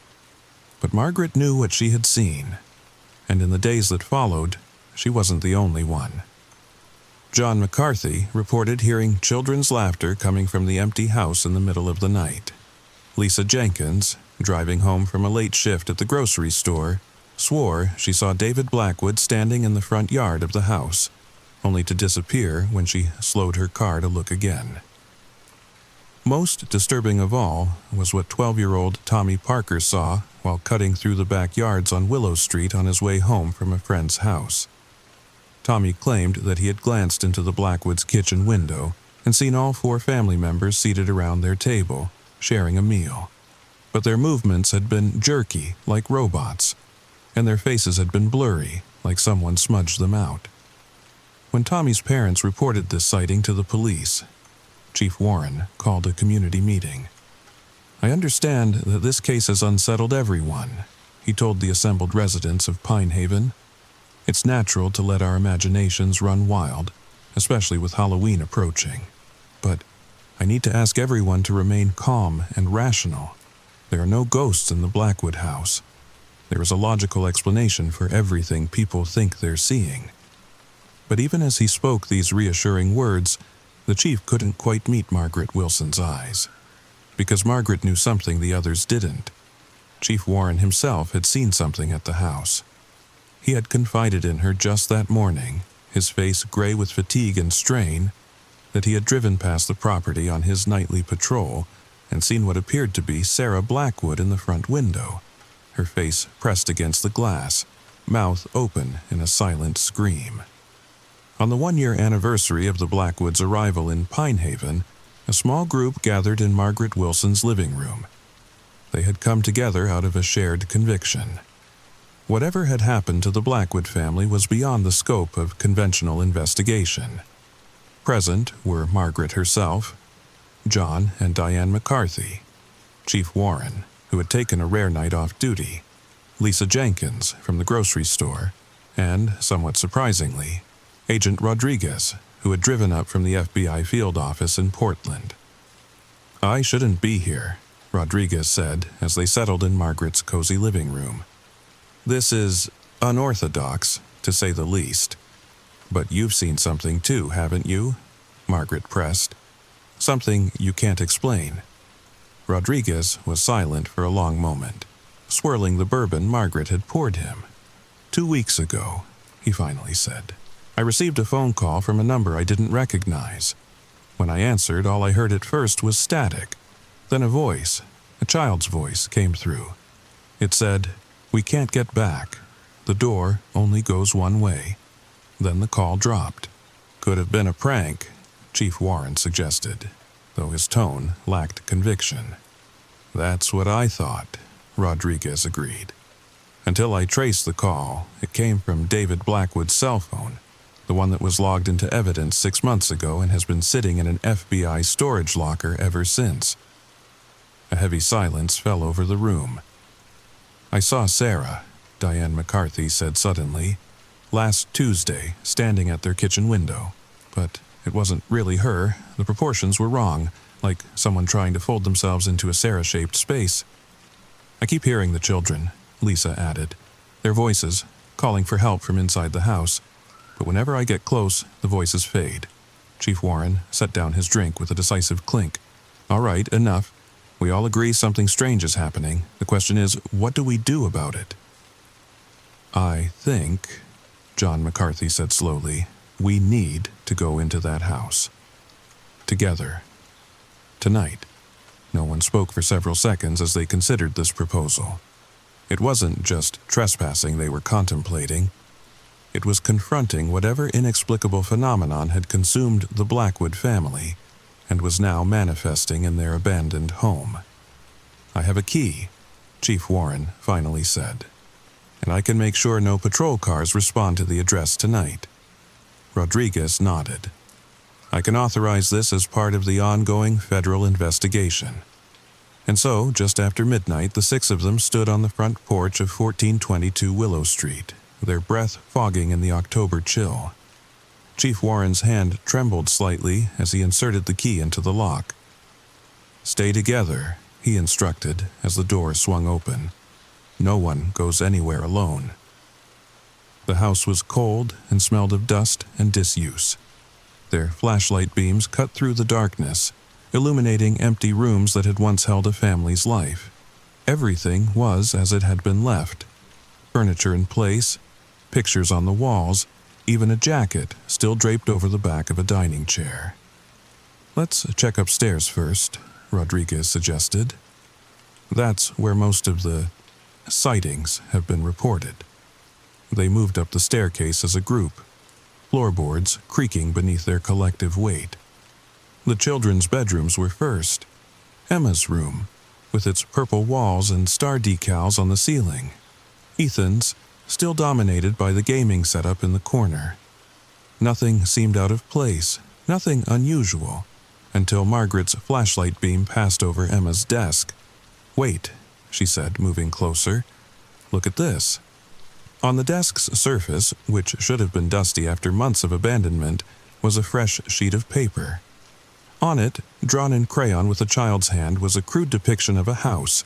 Inside the house were 4 stick figures, each with exaggerated, elongated limbs and oversized heads.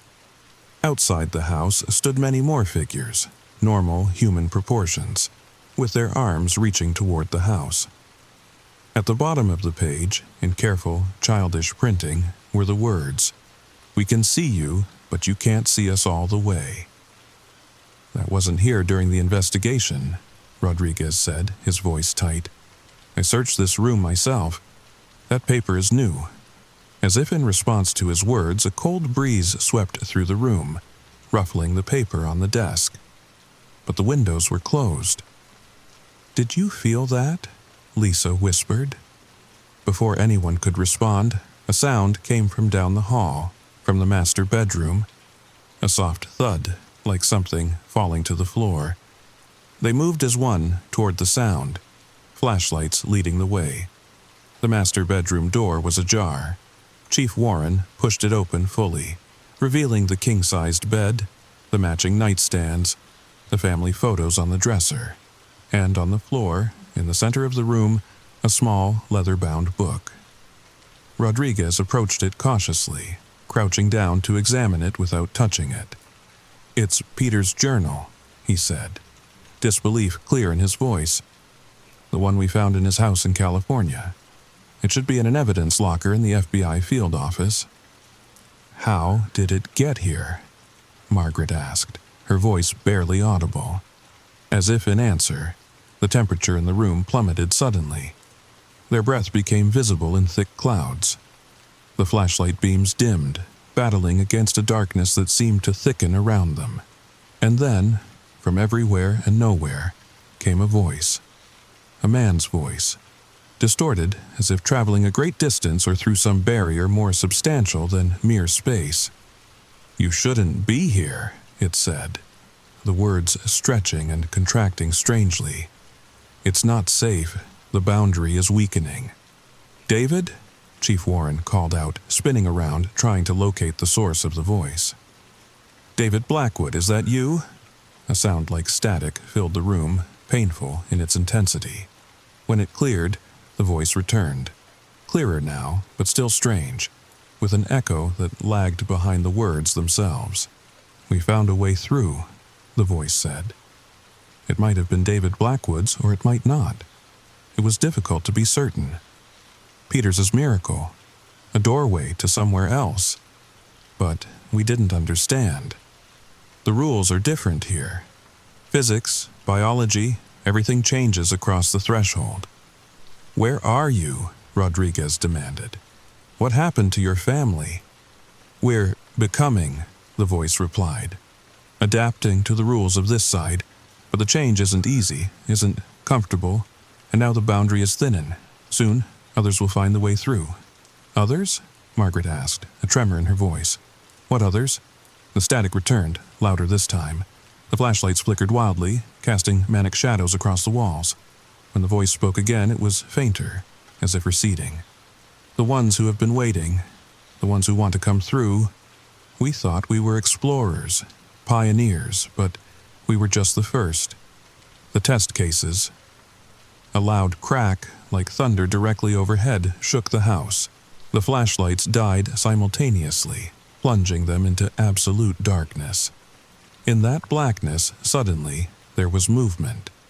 The sense of presences surrounding them pressing close. Breathing that wasn't human breathing. The brush of limbs that were too long, too jointed. And voices, childish voices, adult voices, all overlapping, all wrong in subtle, horrifying ways. "We see you, help us, too late now. The door is opening, they're coming through. Run." That last word, run, was screamed with such force that the group didn't hesitate.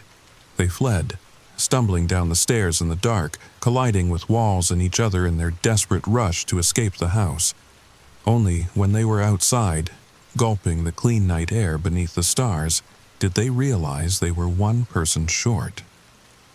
"Where's Rodriguez?" Chief Warren gasped, counting heads in the moonlight. A scream answered him. A man's scream, coming from inside the house. It rose in pitch and intensity until it didn't sound human anymore, until it became a sound no human throat should be able to produce. And then silence. They waited, frozen in terror, for several long minutes. But Agent Rodriguez never emerged from the house. Chief Warren tried to go back in, but the front door, which they had left open in their flight, was now closed and wouldn't budge, no matter how hard he pushed. When backup officers arrived, along with a tactical team from Portland summoned by Warren, they found no sign of Rodriguez inside. No sign of struggle, no evidence of what had happened to him, just empty rooms and settling dust. And on Emma Blackwood's desk, a new drawing. This one showed the same house, the same elongated figures inside, but now there was an additional figure with them, one wearing what looked like an FBI jacket, and at the bottom of the page, in that same careful, childish hand, "He's with us now. Soon you all will be." The Blackwood house was demolished 3 months later, the property paved over to create a small community park. But even now, years after the disappearance of the family that was never found, residents of Pinehaven report strange sightings in that park after dark. Children with limbs too long and movements too fluid playing on the swings. A woman whose face seems to shift and blur standing beneath the oak trees. A man in glasses walking a path that doesn't exist, always just at the edge of vision. And sometimes, on particularly quiet nights, people passing by claim to hear voices carried on the wind, voices that sound almost, but not quite human, saying the same chilling words over and over. "The door is open now. We're coming through. All of us." And that, my friends, brings us to the end of tonight's story.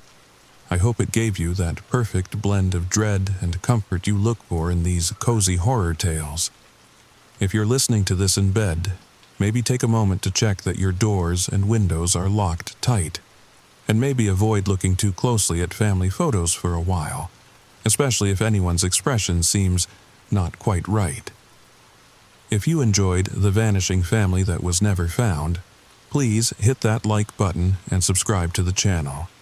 Share with your friends who love a good mystery and leave a comment below telling me what you think happened to the Blackwoods. Were they taken? Did they escape to another dimension? Or is something even stranger going on? And if you have your own stories of families who seem just a little too perfect, or neighbors who disappeared without explanation, share those in the comments too. After all, the best horror stories are the ones that might just be true. Sleep tight, and I'll be back next week with another tale to keep you company in the dark.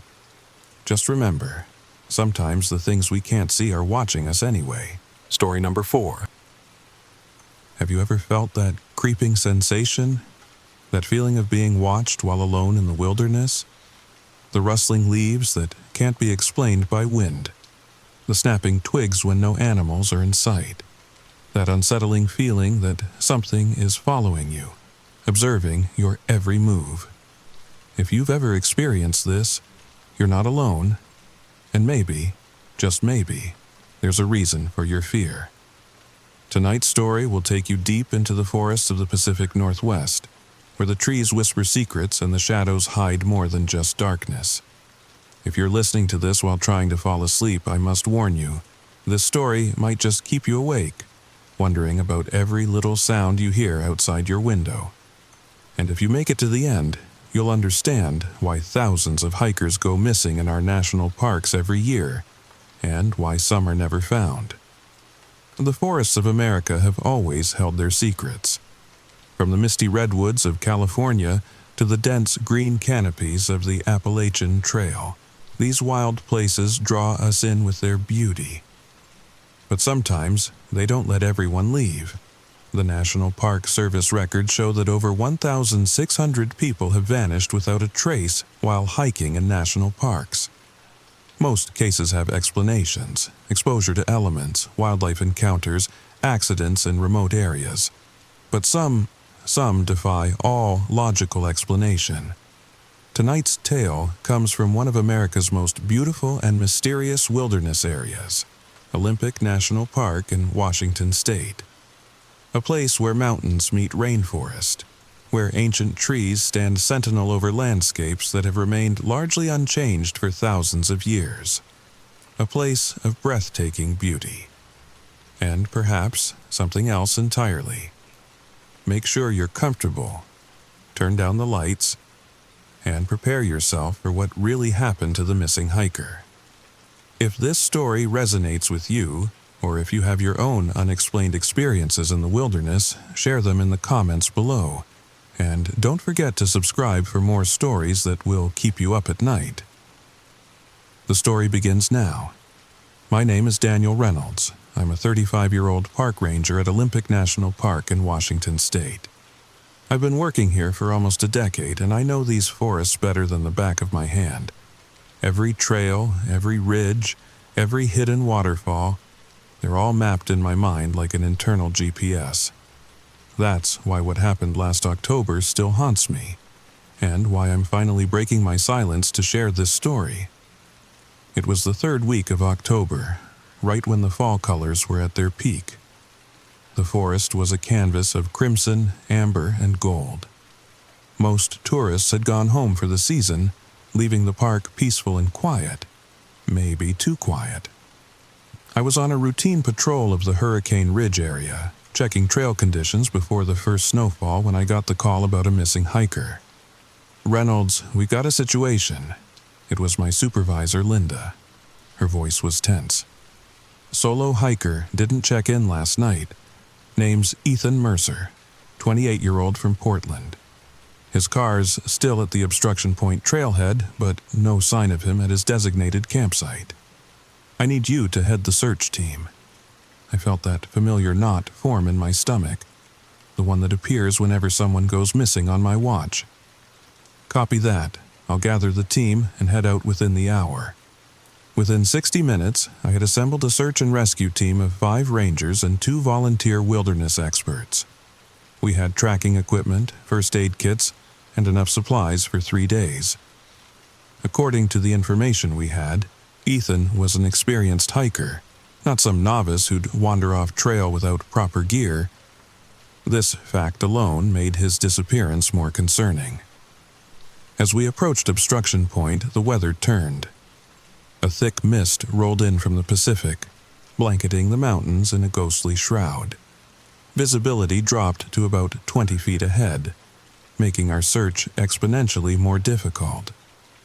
We split into pairs, each taking different sections of the trail that Ethan was supposed to have followed. I partnered with Maya, a wildlife biologist who'd been working at the park for about 3 years. We took the most difficult route, the one leading to Grand Lake, where Ethan had planned to camp. The trail was steep and slippery from recent rainfall, the wet leaves forming a treacherous carpet beneath our boots. "I don't like this, Dan," Maya murmured as we carefully made our way down a particularly steep section. The weather report didn't mention fog this thick. It's not natural how fast it rolled in. I nodded, feeling the same unease but trying to maintain my professional composure. "We'll adjust. Let's keep our focus on finding Ethan." We called out his name every few minutes, our voices swallowed by the dense forest and hanging mist. The only responses were our own echoes and the occasional call of a raven, which somehow sounded more like mocking laughter than a bird's cry. After 3 hours of searching, we reached Grand Lake. Ethan's campsite was exactly where it was supposed to be, but something was off. The tent was properly set up, sleeping bag neatly arranged inside. His backpack was there, with food hanging in a bear bag from a nearby tree. Everything was in perfect order, except for one detail that made my blood run cold. There was absolutely no sign of Ethan, and no footprints leading away from the camp. Maya noticed it too. It's like he just vanished from his tent. That's impossible, right? I knelt down, examining the ground around the tent.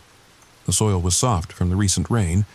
It should have held footprints perfectly, yet there were only marks showing his arrival at the camp, none showing him leaving. "Let's check his belongings," I suggested, trying to keep my voice steady. Maybe there's a clue to where he might have gone. We searched carefully, respecting his privacy but looking for anything unusual. His cell phone was still in his backpack, battery dead. His water bottle was half full. His hiking journal was tucked into a side pocket of his backpack, and this is where things got truly strange. The journal was filled with meticulous notes about his hike, observations about plants, wildlife, trail conditions, written in neat, precise handwriting. But the final entry, dated the evening before, was different. The handwriting was shaky, almost frantic. Day 3 in Olympic. Made camp at Grand Lake as planned. But something's wrong. I keep hearing whistling from the trees. Not wind, not birds. Whistling like a person, but there's nobody else out here. I checked. Heard it again just now, closer. I think I see something moving just beyond the tree line. Not an animal. Too tall, too wrong. It's standing there, watching. I'm going to investigate. If anyone finds this, the entry ended there. Mid-sentence, a pen mark trailing off the page as if he'd been interrupted or pulled away. I showed the journal to Maya, whose face paled as she read. "We need to call this in. Now." I reached for my radio, but only static answered my call. The fog seemed to have thickened around us, pressing in like a living thing. The temperature had dropped noticeably, my breath now visible in small, frightened puffs. "No signal," I said, trying to hide the tremor in my voice. "Let's pack up his essential belongings as evidence and head back to the trailhead. We can regroup with the others and widen the search area." Maya nodded, but I could see fear in her eyes. The same fear that was quickly growing in my own chest. As we carefully packed Ethan's journal and personal identification into evidence bags, a sound cut through the silence of the forest. A distinct, human-like whistle, coming from somewhere beyond the trees across the lake. Maya froze. "Did you—" "Yes," I whispered, my hand instinctively moving to the bear spray on my belt. Not that it would help against a human threat, but it was the only weapon-like tool I carried. The whistle came again. 3 notes, ascending in pitch almost like a question. Then silence. "Hello?" I called out, my ranger training taking over. "This is Park Ranger Reynolds. We're conducting a search for a missing hiker. Identify yourself." No response. Just the soft lapping of lake water against the shore and the distant call of a raven. "We should go," Maya whispered, her voice barely audible. "Something doesn't feel right here." I nodded, securing the evidence bags in my pack. We took one last look around the campsite, taking photos for the investigation. That's when I noticed something we'd both missed. A single boot print at the edge of the clearing, pointing toward the dense forest beyond the campsite. Not toward any established trail. It matched Ethan's boot size. "He went off trail," I said, pointing to the print. "Maybe he heard something in the night and went to investigate." "In the dark? Without taking his flashlight?" Maya pointed to the powerful tactical flashlight still sitting by Ethan's sleeping bag. No experienced hiker would do that.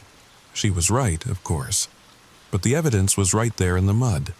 One solitary footprint leading into the untamed wilderness. "We have to follow it," I said, though everything in me screamed not to. "It's our only lead." Maya looked torn but nodded reluctantly. "Just to check, then we head back to the trailhead, with or without a radio signal."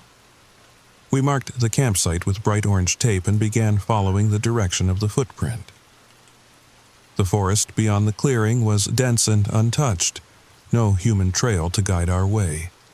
Within minutes, we couldn't see the lake anymore, swallowed by towering hemlocks and ancient cedars. The deeper we went, the more oppressive the forest felt.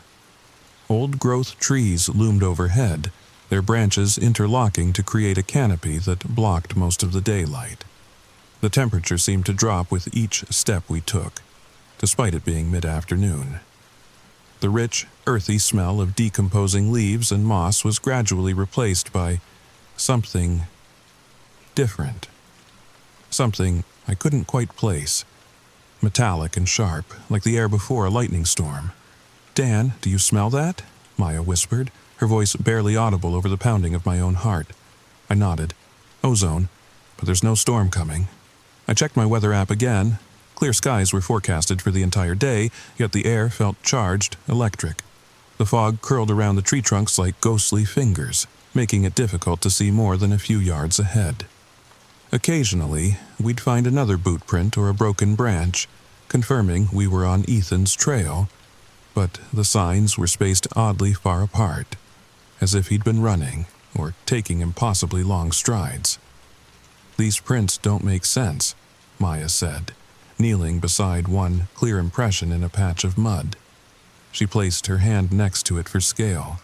"Look at the depth. It's like he was carrying something heavy or being carried." I felt a chill run down my spine at her words. The implications hung in the air between us, unspoken but impossible to ignore. The rational part of my mind suggested a bear, maybe.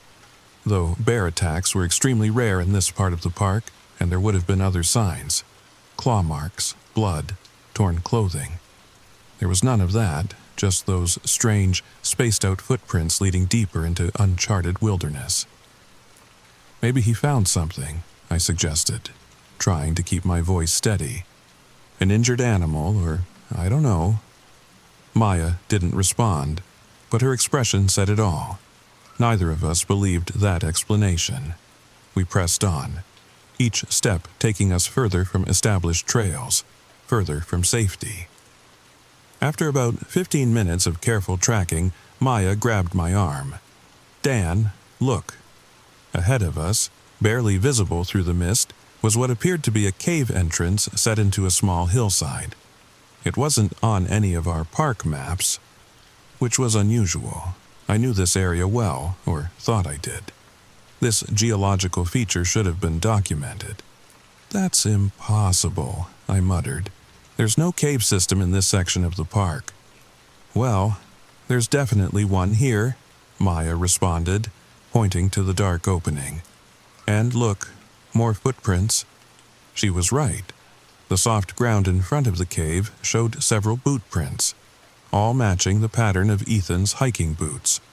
They led directly into the darkness of the cave.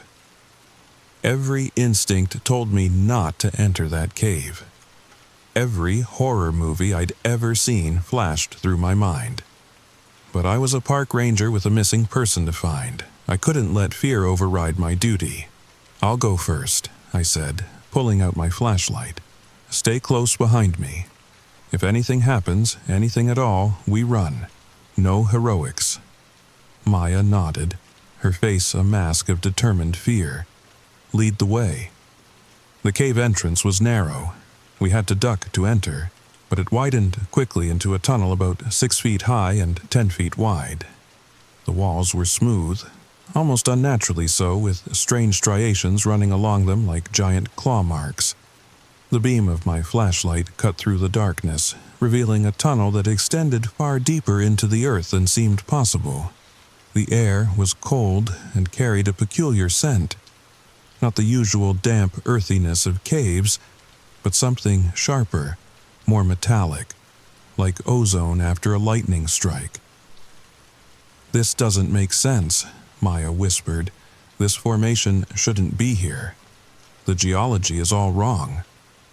I nodded, equally confused. As a ranger, I'd studied the park's geological features extensively. This cave system should have been impossible based on the known rock formations in the area. We continued forward cautiously, following Ethan's footprints in the thin layer of dust on the cave floor. The prints were erratic now, as if he'd been staggering or disoriented. As we moved deeper, I noticed something strange about the temperature. Most caves maintain a constant temperature, usually somewhere around 55 degrees Fahrenheit, regardless of the season. But this cave was getting colder the further we went, much colder. I could see frost forming on the walls, glittering in the beam of my flashlight like tiny stars. "This is wrong," Maya whispered, her breath visible in clouds of vapor. "The temperature drop. It's not natural." She was right. By my estimation, the temperature had fallen at least 20 degrees since we'd entered the cave. And the silence, it was absolute. Not the normal quiet of a cave, which still carries the soft sounds of dripping water or distant air movement. This was a vacuum of sound, as if the very air was dead. My watch stopped working. So did Maya's. Our phones showed no signal, which was expected, but they also displayed impossible times. Mine showed 3:33 a.m., hers 11:11 p.m. Neither was correct. It had been about 2:15 p.m. when we entered the cave. About 100 yards in, the tunnel opened into a larger chamber, and both Maya and I stopped dead in our tracks. The chamber walls were covered in petroglyphs, ancient rock carvings that glowed faintly with a bluish phosphorescence. They depicted humanoid figures with elongated limbs and oddly shaped heads, along with symbols I didn't recognize from any Native American traditions I'd studied. Some showed what appeared to be scenes of forest landscapes with strange tall figures standing among the trees. Others depicted what looked like humans being led or carried into openings in the earth. Cave entrances, perhaps. Most disturbing were the detailed carvings showing the elongated figures seeming to change. Some panels showed them adopting shapes that resembled trees or rock formations, as if they could disguise themselves as elements of the forest. The implications made my skin crawl. These weren't just carvings. They felt like warnings. Between the petroglyphs were strange symbols that seemed to form a script or language. Angular marks arranged in patterns that somehow hurt to look at directly, as if they operated on principles that my brain couldn't quite process. I'd studied enough archaeology and anthropology to know that this writing system matched nothing in the historical record of the Pacific Northwest, or anywhere else on Earth.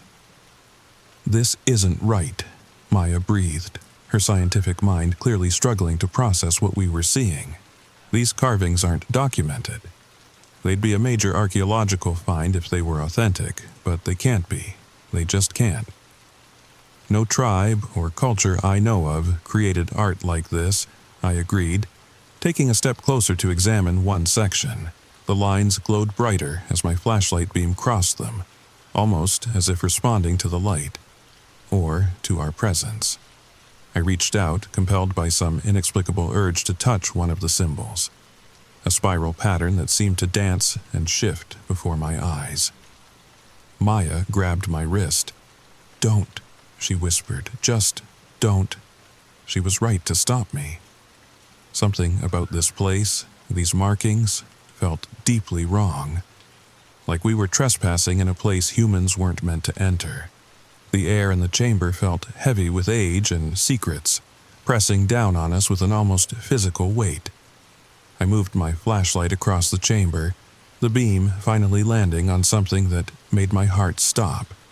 Ethan's second hiking boot, lying on its side near the center of the room. Just the boot, no Ethan. "We need to leave, now." My voice was barely a whisper, but it seemed to echo unnaturally in the chamber. Before Maya could respond, a whistling sound came from deeper in the cave. The same 3-note pattern we'd heard by the lake. It was followed by what I can only describe as the sound of something large moving quickly toward us. Something with many limbs scraping against the stone floor.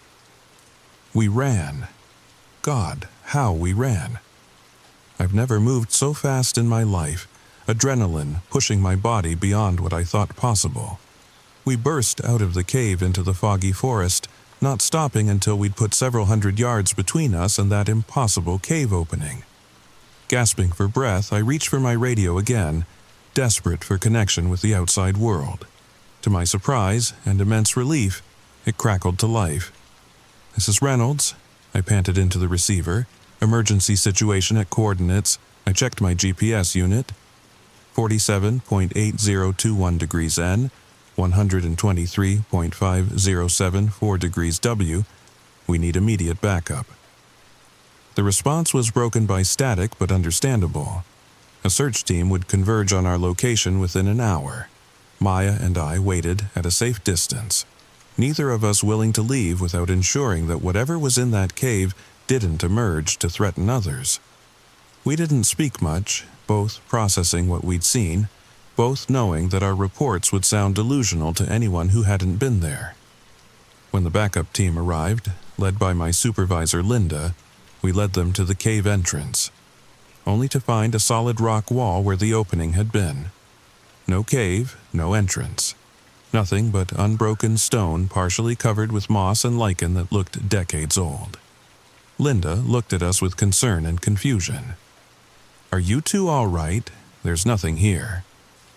"That's impossible," Maya insisted, running her hands over the solid rock face. "It was right here. We were inside it." The rest of the team exchanged worried glances, clearly concerned for our mental state. I couldn't blame them. If I hadn't experienced it myself, I wouldn't have believed it either. But we had evidence. I still had Ethan's journal in my pack, and Maya had taken photos inside the cave with her phone. Except, when we checked her phone, all the photos were corrupted. Nothing but black frames with strange colored artifacts distorting the images beyond recognition. The search for Ethan Mercer continued for 2 more weeks before being officially classified as a recovery mission rather than a rescue. His body was never found, just like dozens of other hikers who have vanished in national parks across the country over the years. The official report concluded that Ethan likely became disoriented in bad weather, wandered off trail, and succumbed to the elements. His campsite was documented, his belongings returned to his family. The journal was included in the evidence file, but the final entry was dismissed as the delusions of a hypothermic mind. Maya requested a transfer to Yellowstone the following month. We've spoken only a few times since then, and never about what we experienced. Some things are too difficult to revisit, even between people who shared the experience. 6 months after the incident, Maya sent me a thick manila envelope containing research she'd been doing in her spare time. Inside were photocopied pages from obscure anthropological journals, folklore collections, and historical accounts from across the country, all documenting similar incidents in wilderness areas. Hikers who disappeared without a trace. Strange caves or structures found once, but never again. 3-note whistles heard in forests from the Smokies to the Cascades. Most chilling was a handwritten journal entry from 1887, penned by a forest surveyor in what would later become Olympic National Park. He described tall figures that stand among the trees, still as death until one looks away. He wrote about openings in the mountainside that close like the mouth of a beast once entered. His final entry mentioned hearing a whistling call, 3 notes ascending, beckoning me deeper into the woods. The surveyor was never seen again. Along with these materials, Maya included a brief note. "I'm still looking for answers. Be careful out there. Some things in this world exist in the spaces between what we can perceive and what we can understand." As for me, I'm still here at Olympic National Park, still patrolling the trails, still helping lost hikers find their way back to safety. But I never go near Grand Lake anymore, and I've never told anyone the full story of what happened that day. Until now.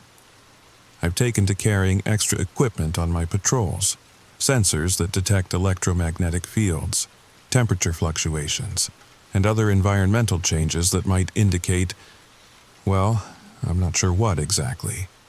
I've become obsessed with mapping every known cave system in the park, cross-referencing geological surveys with historical accounts, looking for discrepancies, for places that might appear and disappear. And I've learned that Olympic isn't the only national park with unusual disappearances. There are hotspots across the country, clusters of missing persons cases that defy explanation, places where the wilderness seems to hunger. Sometimes, on quiet nights when I'm alone in my cabin on the edge of the park, I hear it.